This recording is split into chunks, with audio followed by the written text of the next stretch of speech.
दोस्तों एक छोटा सा परिवार था। उस परिवार में दो भाई बहन थे। जो भाई था वह बड़ा था और जो बहन थी वह छोटी थी। और घर का सारा जिम्मेदारी भाई के कंधों पर था, क्योंकि उनके माता पिता नहीं थे। माता पिता का देहांत काफी समय पहले ही हो चुका था। और जो भाई था वो अपने बहन को खूब मान दुलार करता था, कभी किसी चीज का कमी नहीं होने देता था। और जो बहन थी वह भी अपने भाई का खूब मान दुलार करती थी, जो काम होता था कर दिया करती थी। फिर एक दिन की बात है, जो भाई था वह घर से बाहर काम पर गया हुआ था। और जब शाम को वह काम से वापस घर पर लौट कर आया तो उसका तबीयत अचानक से खराब हो गया। दोस्तों उसे ठंड लग गई, क्योंकि उस समय ठंडी का मौसम था और बहुत तेज ठंड पड़ रही थी, जिस वजह से उसको ठंडी लग जाती है।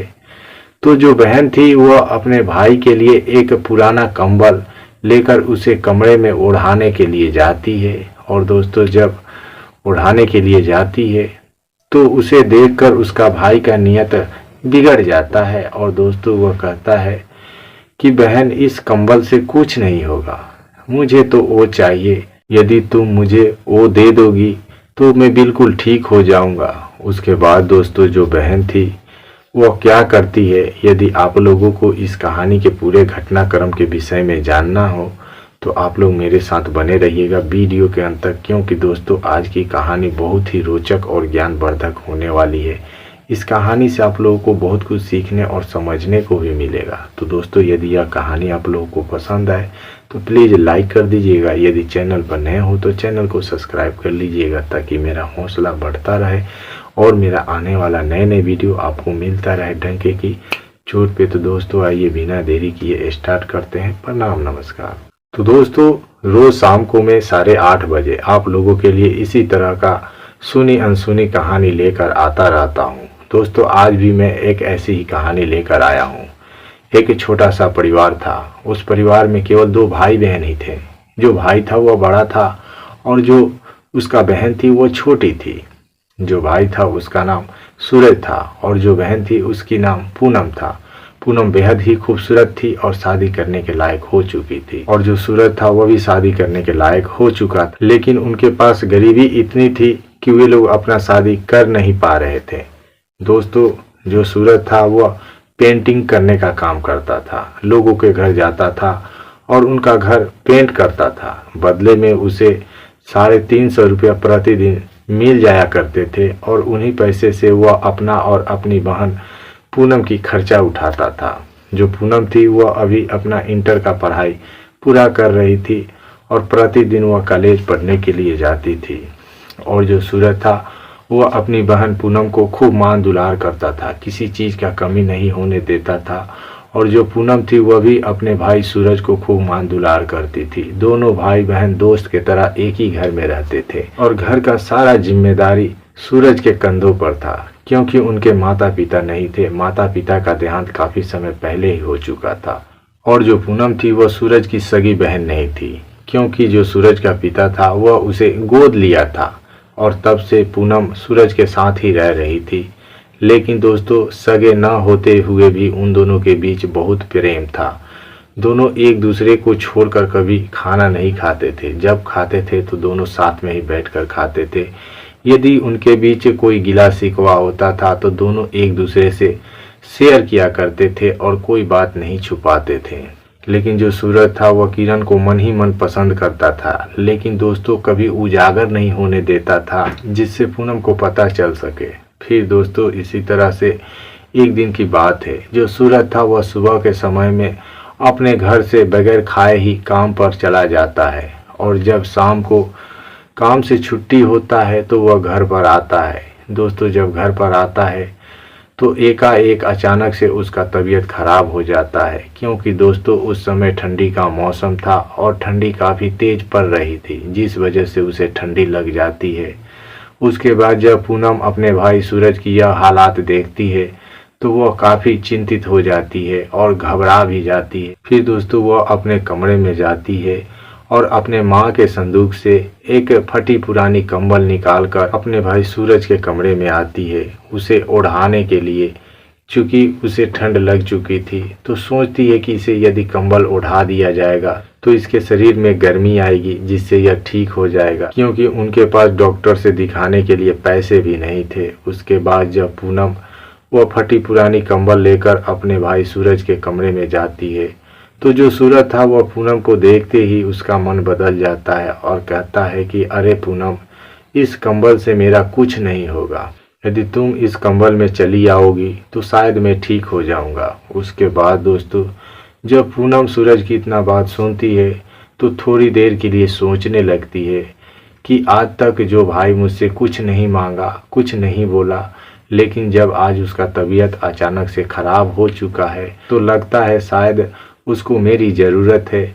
इतने दिनों तक तो उसने मुझे पाल पोस कर बड़ा किया, मेरी हर दुखों को वो बांट लिया, और जब आज उसको मेरी ज़रूरत है तो मैं मना कैसे कर सकती हूँ। उसके बाद दोस्तों वह सूरज की बात मान जाती है और दोस्तों उसके कंबल में चली जाती है। फिर दोस्तों थोड़ी देर के बाद दोनों एक दूसरे के आंखों में देखने लगते हैं और दोस्तों देखते ही देखते सारे रिश्ते नाते हुए लोग तार तार कर देते हैं। दोस्तों लगभग 3 घंटे तक दोनों कंबल के अंदर ही रहते हैं। उतने समय में दोस्तों दोनों की अपनी अपनी ज़रूरत भी पूरी हो जाती है और जो सूरज था पूनम से गर्मी भी मिल जाती है, जिस वजह से वो ठीक हो जाता है। उसके बाद दोस्तों पूरी रात वे लोग अपना कार्यक्रम करते हैं। उसके बाद दोस्तों दोनों कमरे से बाहर निकलते हैं। उसके बाद अपने अपने काम पर लग जाते हैं। जो पूनम थी वह अपना खाना पीना पकाकर पढ़ाई करने के लिए कॉलेज चली जाती है और जो सूरज था वह भी अपना खाना पीना खाकर काम पर चला जाता है। लेकिन जब शाम को उधर से वापस आता है और जब वे दोनों फिर से रात में अपना खाना पीना खा लेते हैं तो दोस्तों जो पूनम थी वह फिर से अपने भाई सूरज के पास चली जाती है और जाने के बाद उसकी हाल चाल पूछने लगती है। पूछती है कि सूरज अब तुम्हारा तबीयत कैसा है। तो सूरज बोलता है कि पूनम अब मैं बिल्कुल ठीक हो चुका हूँ, यदि तुम कल मेरी मदद नहीं करती तो शायद आज मैं जीवित नहीं बचता। उसके बाद जो पूनम थी वह सूरज को कहती है कि अरे सूरज, तुम ऐसे क्यों बोलते हो, मैं काफ़ी घबरा जाती हूँ। मेरा इस दुनिया में कौन है, एक तुम ही तो हो जो इस अनाथ लड़की को सहारा दिया है, वरना आज तुम नहीं होते तो पता नहीं आज मैं कहाँ होती। उसके बाद दोस्तों दोनों भाई बहन अपनी पिछली ज़िंदगी के बारे में सोचकर उसी कमरे में फूट फूट कर रोने लगते हैं और दोस्तों इतना रोते हैं कि दोनों की आंखें लाल लाल हो जाती है। फिर दोस्तों उसके बाद जो पूनम थी वह सूरज के पास जाकर बैठ जाती है। उसके बाद फिर से दोनों एक दूसरे की आंखों में देखने लगते हैं और दोस्तों देखते ही देखते अपना कार्यक्रम शुरू कर देते हैं। फिर दोस्तों पूरी रात वे लोग अपना कार्यक्रम जारी रखते हैं। उसके बाद जब सुबह होता है तो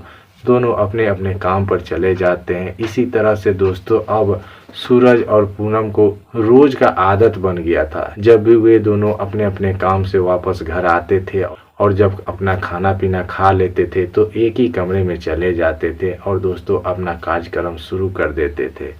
फिर दोस्तों इसी तरह से एक दिन की बात है, उन दोनों को यह सब कार्यक्रम करते हुए लगभग 1.5 महीने का समय बीत जाता है। तो एक दिन जो पूनम थी उसे ऐसा महसूस होता है कि शायद वह पहले के जैसे नहीं है, थोड़ी मोटी हो चुकी है। उसके बाद यह बात अपने भाई सूरज को बताती है कि भाई अब मैं मोटी हो चुकी हूँ, मुझे जल्द से जल्द डॉक्टर के पास ले चलो और मुझे फ्री करो, वरना मैं देख रही हूँ कि अब मेरी हालात एकदम ख़राब हो जाएगी। उसके बाद दोस्तों जो सूरज था वह अपने एक जान पहचान के डॉक्टर के पास लेकर जाता है और जब दोस्तों वह पूनम को उस डॉक्टर से मिलवाता है तो जो डॉक्टर था वह पूनम को एक कमरे में ले जाता है और ले जाने के बाद वह पूनम से सख्ती के साथ पूछताछ करने लगता है कि बताओ तुम्हारी किसने यह हालत की है। उसके बाद दोस्तों जो पूनम थी वह उस डॉक्टर से काफ़ी डर जाती है। तो डॉक्टर कहता है घबराने की कोई बात नहीं है, केवल बता दो। उसके बाद दोस्तों जो पूनम थी वो डॉक्टर से बता देती है कि यह तो मेरा भाई ने ही किया है। उसके बाद दोस्तों जो डॉक्टर था वह सूरज के पास आता है और आने के बाद कहता है कि सूरज, जो पूनम है वह अब मुझे सब कुछ बता चुकी है।